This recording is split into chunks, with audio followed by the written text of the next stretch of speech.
Call is now being recorded.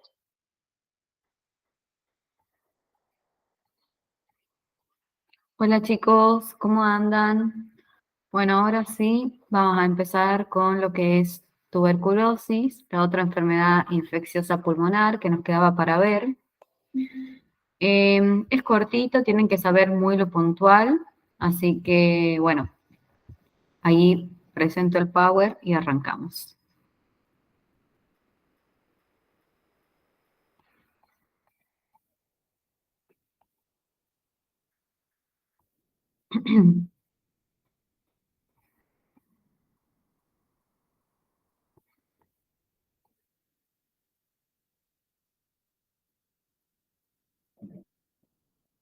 Bien, perfecto.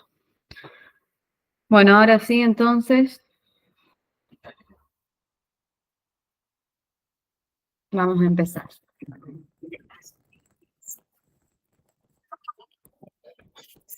Bueno, primero que nada, ¿qué es la tuberculosis? La tuberculosis es una enfermedad infectocontagiosa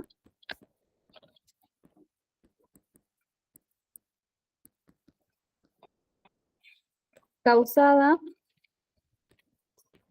por el famoso bacilo de Koch, ¿sí? Entonces, una enfermedad infectocontagiosa causada por el bacilo de Koch. Este bacilo de Koch, responsable de la tuberculosis, es un bacilo que está dentro de lo que es los Mycobacterium tuberculosis. Es decir, este bacilo es el responsable de producirla en la mayoría de los casos, pero pueden haber otros bacilos también que ocasionan una tuberculosis, ¿sí? Entonces, Mycobacterium tuberculosis, donde tenemos el bacilo de Koch, y vamos a poner y otros, para que recuerden que pueden haber otras cepas, por así decirlo. Saber que estos son gérmenes aeróbicos estrictos. ¿Qué quieren decir esto? Que necesitan sí o sí de oxígeno para poder vivir y multiplicarse, ¿sí? Por eso es que el bacilo ingresa directamente a los pulmones y vamos a ver que apenas ingresa se va específicamente al lóbulo inferior derecho, que es donde más ventilación, más corriente de aire hay, ¿sí? Entonces, un aerobio estricto es un bacilo gram negativo y es ácido alcohol resistente. ¿Por qué nos interesa esto? Porque cuando nosotros hagamos el estudio, la búsqueda de este bacilo, ya sea en un esputo, por ejemplo, o en un lavado bronquialveolar, nosotros tenemos que tener en cuenta que no se van a teñir con cualquier tinción clásica utilizada.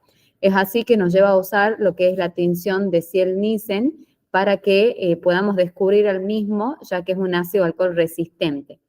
También recordar que este bacilo es sensible a la luz, al calor, ¿sí? Por eso antes a los pacientes con tuberculosis se los aislaba y se los exponía al sol, se los dejaba todo el tiempo con el sol o eran salas con muchas ventanas para que ingrese la luz, ya que son susceptibles a la luz y al calor. Y tener en cuenta que el principal medio de transmisión es a través de la vía inhalatoria, por lo que son las famosas gotitas de flux. Estas gotitas de flux son gotitas muy, pero muy pequeñitas que se transmiten cuando un paciente, una persona que ya lo contiene al bacilo, no sí o sí persona enferma, puede ser una persona simplemente portadora del bacilo sin que presente la enfermedad, tose o estornuda y a través de estas pequeñas gotitas lo transmite hacia personas que no han estado infectadas antes, ¿sí? Entonces, bueno, eso como para conocer un poquitito a este bacilo.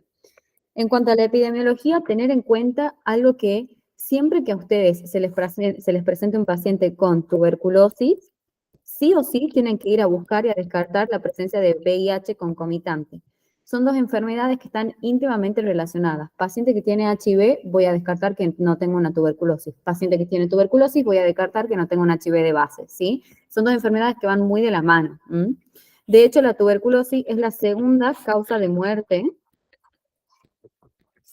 de etiología infecciosa, siendo la primera el HIV, ¿sí? O sea que fíjense que es importante diagnosticarla y tratarla. Podríamos decir que un tercio de la población tiene al bacilo, ¿sí? No todos pueden, esto no implica que ellos sean personas enfermas, ¿sí? Por ahí nosotros lo tenemos, pero no nos enfermamos, ¿sí? Tener en cuenta también que se transmite mucho más fácil cuando una persona infectada se mueve en ambientes cerrados, ¿sí? Por eso hay que evitar el hacinamiento, hay que aislar a los pacientes que tienen tuberculosis y siempre saber que obviamente un paciente que tiene una caverna por tuberculosis, que ya vamos a ver bien qué es, que es de un gran tamaño y que está en contacto con un bronquio, tiene mucho más riesgo de diseminar la enfermedad, ¿sí? Dentro de su mismo cuerpo y de transmitirlo a otras personas, que un paciente que tiene una caverna muy pequeñita y que no está en contacto con un bronquio. Entonces, acá sí nos importa el tamaño de la caverna y si está en contacto o no con un bronquio, ¿sí? Porque si es grande y está en contacto con un bronquio, se le va a hacer mucho más fácil diseminarse, ¿sí? Entonces, siempre descartar la presencia de HIV en un paciente con tuberculosis, ¿sí? Tener en cuenta que es la segunda causa de muerte de etiología infecciosa, por lo que hay que tenerla en cuenta, pensarla siempre, diagnosticarla y tratarla. Saber que más de un tercio de la población tiene al bacilo en su interior, no sí o sí implicando que estos sean enfermos, simplemente lo tienen, que se transmiten mucho más fácil en ambientes cerrados, en ambientes con hacinamiento, muchas personas en lugares pequeños, y que obvio, siempre que sea una caverna grande y que esté en contacto con un bronquio, vamos a tener mayor riesgo de diseminación, ¿sí? Bueno, ahora un poquito de lo que es la fisiopatología, de cómo vamos a adquirir esta enfermedad, verdaderamente es importante porque, bueno, acabamos de decir esto de que un tercio de la población lo tiene al bacilo, pero que no se enferma. Entonces veamos cómo funciona esto, cómo es esto, ¿sí? ¿Cómo hacemos para tenerlo al bacilo, pero no estar enfermos, ¿sí? Ya dijimos que estos se transmiten a través de lo que son las gotitas de flujo, ¿sí? Apenas ingresan por vía inhalatoria, llegan al pulmón y se meten dentro de lo que son los macrófagos. En el interior de estos macrófagos aprovechan y se multiplican, ¿sí? Necesitan de estos macrófagos para multiplicarse. Es así que van a terminar generando un proceso inflamatorio ahí local a nivel del pulmón que se le llama alveolitis inespecífica, ¿sí? Esta alveolitis inespecífica va a progresar y formar un famoso granuloma gaseoso. Es el elemento anatomopatológico característico de la tuberculosis, ¿sí? Cuando ustedes estudian a la anatomía patológica un paciente, una muestra de tejido de un paciente que tiene tuberculosis, van a encontrar este famoso granuloma gaseoso, ¿sí? Y a partir de acá, la enfermedad tiene tres posibles escenarios, podríamos decir. Lo más frecuente, ¿sí? Que se da en el 90% de la población que adquiere este bacilo, es que el mismo granuloma se termine calcificando y se termine fibrosando, ¿sí? Hace una fibrosis, con lo cual podríamos decir que el paciente se cura, ¿sí? Acá termina su evolución de la enfermedad. Hay un 10% restante, ¿sí? Que va a desarrollar lo que es una caverna. ¿Cómo se da esta caverna? Nosotros en un principio teníamos el granuloma gaseoso. Todo este granuloma con necrosis en su interior empieza a reabsorber la necrosis y termina dejando una cavidad limpia en su interior, que es la caverna. Cuando nosotros encontremos ya una caverna en un paciente con tuberculosis, vamos a estar hablando de lo que es la tuberculosis primaria, ¿sí? Acá ya hablo de un paciente que está enfermo. Si yo tengo una caverna, digo que mi paciente está enfermo. Solo cuando tengo la caverna. El granuloma no implica enfermedad. El granuloma implica que mi paciente está infectado porque está en contacto con el bacilo, pero no que esté enfermo, ¿sí? Entonces, esto quiere decir que está infectado. Y otro escenario muy posible es que este granuloma gaseoso contenga por mucho tiempo al bacilo en su interior, que detenga la multiplicación del mismo, evitando así que el mismo progrese hacia la enfermedad y se disemine. Pero hay que tener en cuenta que determinadas situaciones que pueden inmunodeprimir a mi paciente, ya sea una baja de defensa, el consumo de corticoides en altas dosis por mucho tiempo, o un paciente diabético que se descompensa, una insuficiencia cardíaca que se descompensa, etcétera, pueden llevar a reactivar la enfermedad y desarrollar lo que es la tuberculosis post-primaria, ¿sí? Que acá de vuelta vamos a estar hablando de un paciente enfermo. Entonces, el escenario de un paciente enfermo puede ser en dos situaciones. Que el paciente apenas se infecte,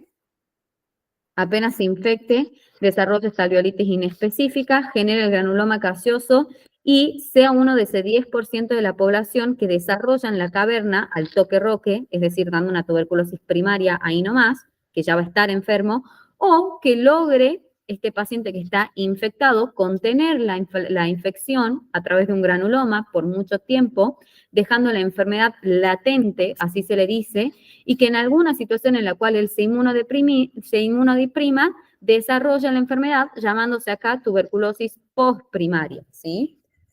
Entonces, y siempre tener en cuenta que en el 90% de los casos este granuloma se calcifica, se fibrosa y se cura. Esto es lo más frecuente, se terminan curando, ¿sí? Así, nosotros podemos deducir que vamos a tener tres tipos de escenarios posibles, ¿sí? Tres tipos de escenarios diferentes para estos pacientes, ¿sí? Estaríamos hablando de un paciente expuesto, ¿sí? Que son pacientes, o sea, los mismos médicos, las mismas enfermeras, que están todo el tiempo en el ámbito de la salud, en contacto con pacientes con tuberculosis, pero que apenas entran en contacto con el bacilo, desarrollan estaliolitis inespecífica y nada más, y la eliminan, ¿sí? Este paciente expuesto no tiene nada, ¿sí? Si yo le hago una PPD a este paciente, va a tener una PPD negativa, ¿sí? Ahora, el otro escenario es un paciente infectado, que el paciente infectado dijimos que es el que llega a desarrollar el granuloma. Está infectado, no está enfermo, ¿sí? El infectado ya tiene el granuloma y ¿cómo me voy a dar cuenta yo que está infectado? Porque si yo le hago una PPD, ya vamos a ver bien qué es esta PPD, va a salir positiva. ¿Pero por qué infectado y no enfermo? Porque yo para decir que mi paciente está enfermo, tengo que tener una baciloscopía positiva. Y a este paciente que simplemente tiene un granuloma, si yo le hago la baciloscopía, me va a salir negativa, porque no está enfermo, solo infectado. Este era el paciente que mantiene la enfermedad latente en el interior de su granuloma y que puede a lo largo del tiempo, si su inmunodeprime, si le bajan sus defensas, desarrollar lo que era una tuberculosis extraprimaria, ¿sí? Esperen un segundito. Ya. Entonces, el paciente expuesto no tiene nada, ¿sí? El paciente, y le hago una PPD y está negativo. El paciente infectado, si yo le hago una PPD, me va a salir la misma positiva, pero la baciloscopía me va a dar negativa, porque no está enfermo, solo infectado. Y el tercer escenario, el tercer paciente posible, ya es el paciente enfermo, ¿sí? El paciente enfermo que hizo su granuloma y su granuloma evolucionó hacia una caverna y desarrolló esta tuberculosis primaria. O también puede ser un paciente enfermo porque desarrolló el granuloma, logró contener a través de este granuloma por mucho tiempo y cuando se inmunodeprimió, porque se le descompensó la diabetes, por ejemplo, desarrolló una caverna, ¿sí? Entonces la caverna puede darse al toque roque apenas yo adquiero el bacilo y llamarse tuberculosis primaria o se puede dar después de mucho tiempo de que la enfermedad se mantuvo, de que el bacilo se mantuvo latente, contenido en el interior de mi granuloma, hasta que se inmunodeprime y desarrolla una tuberculosis extraprimaria o postprimaria, ¿sí? Es postprimaria porque no se da apenas yo agarro y entro en contacto con el bacilo. Se desarrolla después de mucho tiempo de que yo tuve ahí contenido a mi bacilo en el granuloma, hasta que me bajan las defensas, ¿sí? Y este paciente enfermo, si yo le hago una PPD, por supuesto que va a estar positiva porque está infectado, y además, si le hago una baciloscopía, la misma también va a ser positiva porque ya está enfermo, ¿sí? Bien, perfecto. ¿Qué más? ¿Qué más? Bueno, entonces, dijimos, paciente expuesto no tiene nada. Apenas entra en contacto con el bicho, lo elimina. No tiene nada, ¿sí? Paciente infectado es el paciente que tenía el famoso granuloma, ¿verdad? Este granuloma, chicos, ¿saben dónde se desarrolla? Se desarrolla en el lóbulo inferior del pulmón derecho. Es decir, apenas entra mi bacilo a través de mi vía inhalatoria, el mismo va y busca la zona más ventilada de mi el lóbulo inferior del pulmón derecho. Entonces se queda ahí. Y ahí se va a empezar a formar este granuloma gaseoso, ¿sí? Que después puede o fibrosarse y curarse o puede progresar a una tuberculosis primaria, reabsorbiendo su contenido y dando una caverna, o puede permanecer ahí latente y cuando a mi paciente le bajen las defensas, dar una tuberculosis postprimaria. Entonces, este granuloma, ¿cómo lo voy a detectar yo? Porque si yo a mi paciente le hago una placa de tórax, voy a ver este granuloma, ¿sí? En lo que es el lóbulo inferior del pulmón derecho, que es la zona más ventilada de mis pulmones, ¿sí? Y el tercer escenario, que era el paciente enfermo, que yo voy a ver a este paciente, ya habíamos dicho que ya tenía la caverna, ¿sí? El paciente enfermo ya tiene una caverna, y que si yo le hago una placa de tórax, voy a encontrar la caverna, es decir, no voy a encontrar este granuloma como una condensación bien formadita, sino que voy a encontrar como una imagen con un borde bien delimitado y que adentro no va a tener nada, porque ya se absorbió su contenido, ¿sí? Esa caverna yo lo voy a encontrar en el lóbulo superior del pulmón, ¿sí? Como que cuando se progresa a la enfermedad, cuando se forma la caverna, migra hacia arriba, ¿sí? Primero se localiza en la zona más ventilada, que es en el lóbulo inferior del pulmón derecho, pero si esta progresa y da la tuberculosis primaria o tuberculosis postprimaria, que ya es en un paciente enfermo con una caverna, la misma se va a ver en el lóbulo superior. En la placa yo voy a ver el lóbulo superior con esta caverna, ¿sí? Como para que tengan en cuenta estas diferencias, ya la vamos a volver a nombrar bien cuando veamos cómo se diagnostica. Bien, perfecto. Algo que quiero que tengan en cuenta es lo que es el famoso complejo primario o complejo de Ghon, ¿sí? Que se desarrolla en la primoinfección. O sea, esto es, la prima infección es el paciente que entra en contacto con el bacilo y nada más. No, todavía no estoy hablando de que llegó a formar el granuloma o una caverna o nada. Entró en contacto y nada más, ¿sí? Tiene esta alveolitis inespecífica. ¿Cómo se va a ver esta alveolitis inespecífica? Se va a ver que en realidad no se ve porque es tan corto el periodo en el que se manifiesta y tan mínimo que no se llega a ver, con lo que es el complejo primario o complejo de Ghon, ¿sí? ¿En qué consiste este complejo primario o complejo de Ghon? Consiste en un nódulo pulmonar único, solitario, acompañado de una adenitis, ¿sí? Porque el bacilo se transmite a través de las vías linfáticas y empieza a inflamar todos los ganglios con una adenitis, más linfangitis, es decir, la inflamación de los vasos linfáticos, ¿sí? Entonces, este complejo primario de Ghon tiene tres componentes: el nódulo pulmonar solitario, la adenitis y la linfangitis. Ustedes acuérdense de NAL, Ghon, ¿sí? Nódulo, adenitis y linfangitis. Eso es el complejo de Ghon o primario que se da en la prima infección. Antes de que yo empiece a hablar de un granuloma, de una caverna o etcétera, etcétera, ¿sí? Bien. Entonces, ya hemos visto la fisiopatología y los diferentes escenarios que podemos tener. Acá, recuerden, hemos dicho, a ver, Paciente que adquiere, entra, desarrolla una alveolitis inespecífica. La misma va a dar lo que es el granuloma, y este puede evolucionar de 3 maneras distintas. Se puede fibrosar y curarse, que es lo más frecuente. Se puede progresar, activarse ahí nomás al toque y darme una caverna, dando lo que es la TBC primaria, ¿sí? O puede también mantenerse latente por mucho tiempo hasta que a mi paciente le bajan las defensas y desarrolla una tuberculosis post primaria, ¿sí? Algo que tienen que tener en cuenta también es que cuando el paciente desarrolla la caverna, ¿sí? Cuando ya está con la enfermedad, va a depender mucho de su estado de inmunidad si esta caverna pulmonar evoluciona a través de lo que es la vía hematógena y se disemina, ¿sí? Es decir, a partir de acá, si el paciente no tiene un buen sistema inmunitario, puede diseminarse vía hematógena y dar lo que es la tuberculosis miliar, que es cuando toma los 2 pulmones y tiene un patrón específico en la placa, son como que se generan múltiples granulomas bien pequeñitos en ambos pulmones, o puede salir de pulmón y dar una tuberculosis extrapulmonar yendo a diferentes órganos del cuerpo, ¿sí? Por ejemplo, si se va a las glándulas suprarrenales, me puede dar ahí un síndrome de Addison. Si se va a los huesos, a la columna vertebral, me puede dar el mal de Poth. Se puede ir a la pleura y darme un derrame pleural de tipo tuberculoso. Va a diferentes órganos, siempre y cuando el paciente acá no tenga una buena defensa por parte de su organismo y se permite esta diseminación hematógena, ¿sí? Diseminación hematógena, que puede llegar a dar la tuberculosis miliar o tuberculosis extrapulmonar, que ya se va a otros órganos. Extrapulmonar, ¿sí?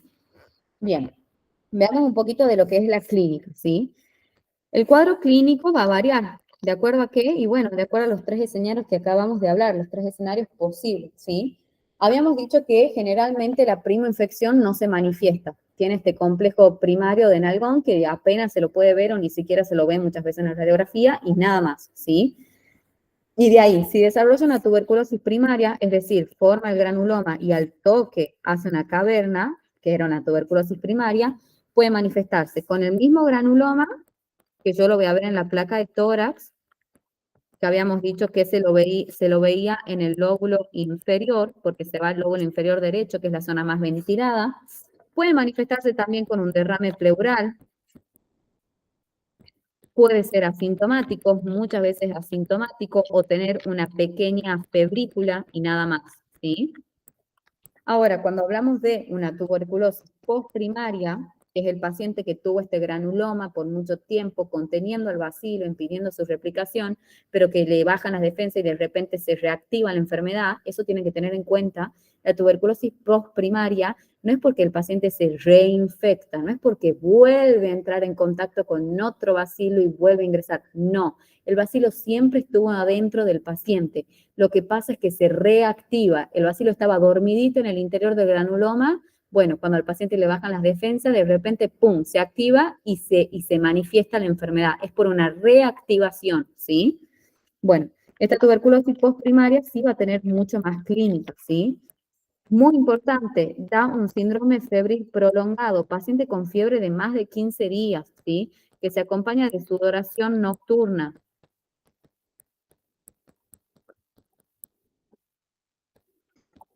También es el tosedor crónico. Se le dice paciente respiratorio crónico, tiene fiebre, tiene tos por más de 15 días, por mucho tiempo. Puede tener hemóptisis o la famosa expectoración en pilas de moneda, que es la expectoración numular, ¿sí? Puede tener también todo un síndrome constitucional, que es una pérdida de peso importante, un cansancio o astenia generalizada, astenia, la dislexia, chicos, la dislexia. Astenia, ¿sí? Puede manifestarse también con un derrame pleural. Fíjense que esta tuberculosis postprimaria, cuando se reactiva el bacilo, en un paciente que se inmunodeprime, tiene mucha sintomatología que nos podría hacer pensar en un cáncer, chicos, ¿sí? Fíjense que tiene sudoración nocturna, ¿sí? tiene hemóptisis, tiene pérdida de peso, cansancio general, tos de mucho tiempo, todos esos signos y síntomas a nosotros nos pueden hacer confundir con un cáncer de pulmón o un linfoma que dan muchos síntomas B, ¿sí? Sudoración, fiebre, pérdida de peso. Fíjense que hay que prestar atención. Entonces yo antes de decirle a mi paciente, este paciente tiene un cáncer, le hago una PPD, le hago una placa, le pido una vaciloscopia por esputo y descarto que no sea una tuberculosis, ¿sí? Y un tercer escenario, que es la tuberculosis ya miliar y la diseminada, ¿sí?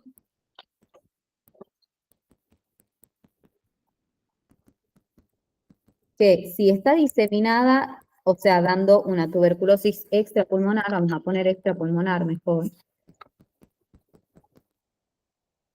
extrapulmonar, va a depender de acuerdo a qué órgano se haya ido. Si se ha ido a las glándulas suprarrenales, y bueno, me va a dar un síndrome de Addison. Esto es típico, chicos, ya lo van a ver en clínica, les toman un montón de casos de síndrome de Addison secundario a un paciente que tuvo como antecedente una tuberculosis, ¿sí?